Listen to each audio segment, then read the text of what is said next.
James Ferrie from My Sports Podiatrist. I'm also one of the instructors at ZDO Ultrasound Training Solutions in our foot and ankle ultrasound course. So today what we're going to do is run through the scanning technique for the tarsal tunnel. There's a lot of important anatomy in the tarsal tunnel which we want to assess. With all ultrasound, what we want to do is start from a point of a bony landmark preferably that we know and we can palpate. For the tarsal tunnel, our bony landmark is the medial malleolus.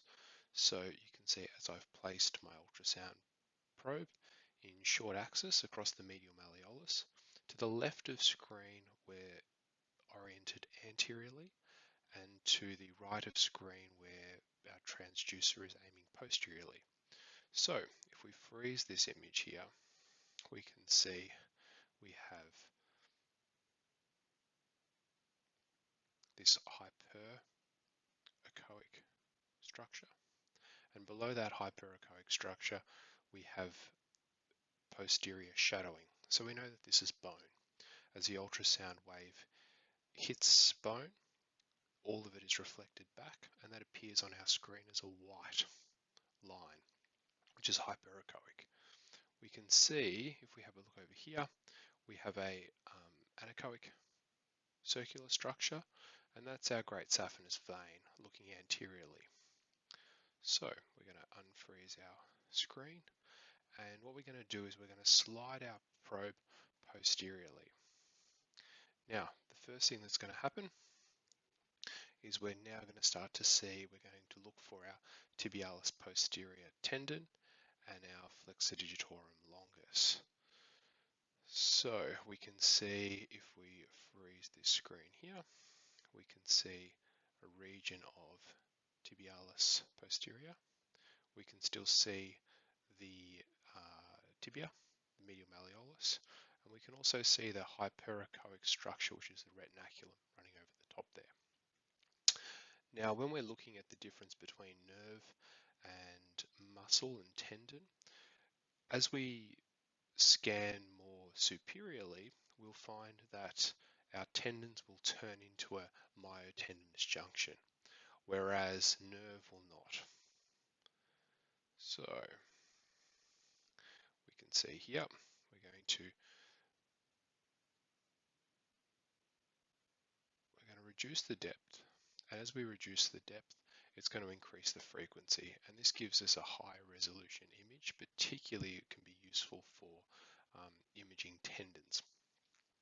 Now, a normal tendon sonoanatomy, it should look like effectively like a wooden broom handle that's been cut. So we should see little hyperechoic fascicles, and there can be, so our tendons are generally quite bright on the screen. Now, tendons are also very susceptible to an artifact called anisotropy. And anisotropy is when the ultrasound beam doesn't hit our target structure, the tendon, at 90 degrees. And in that case, some of the ultrasound waves bounce away from our transducer, so they're not received. And this creates a hypoechoic change in this structure, which may look pathological when in fact it's not, it's just artifact. So the example of this would be, you can see as I start to manipulate my probe in a sweeping manner, I can turn those tendons black. Now, if you were looking at that single image, you might suspect there's pathology there, but that's because as our ultrasound wave is hitting that tendon, it's bouncing away and it's creating artifact. So if we have a look here, what I'm going to do now is sweep up. We're going to need to increase our depth a little bit.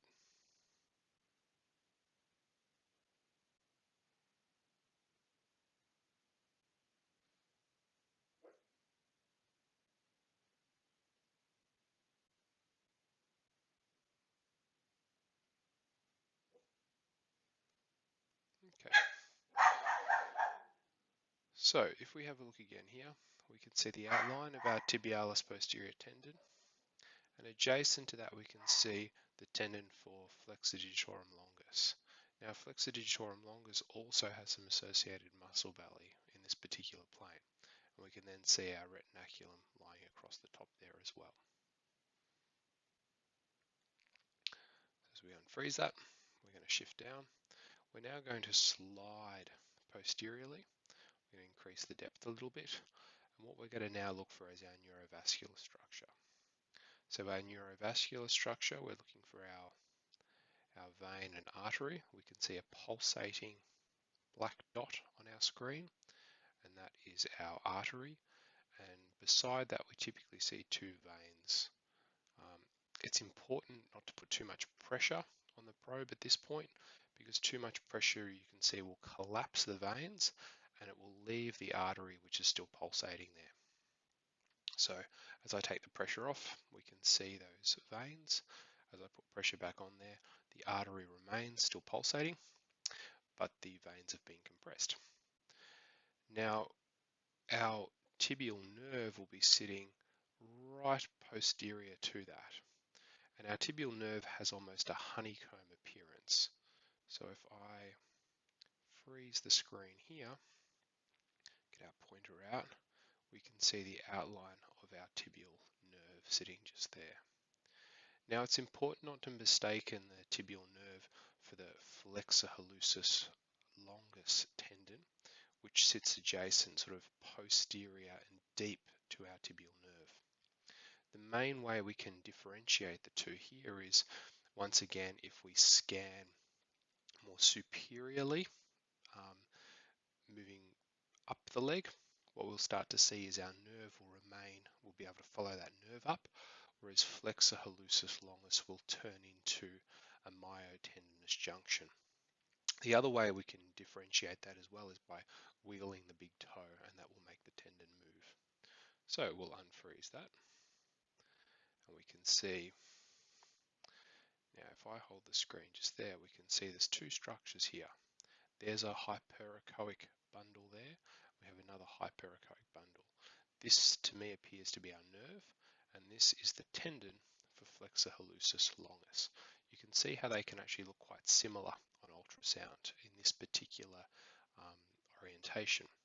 So what I'm going to do is wiggle the big toe, and you'll see how one's moving and the other one's not. And that gives you a real good hint that what we're looking at is our flexor hallucis longus. This is really important when doing nerve blocks, because it can be easy to mistaken the two. And if you inject around the flexor hallucis longus tendon, the patient will get a numb toe without much happening in terms of anesthesia on the bottom of the foot.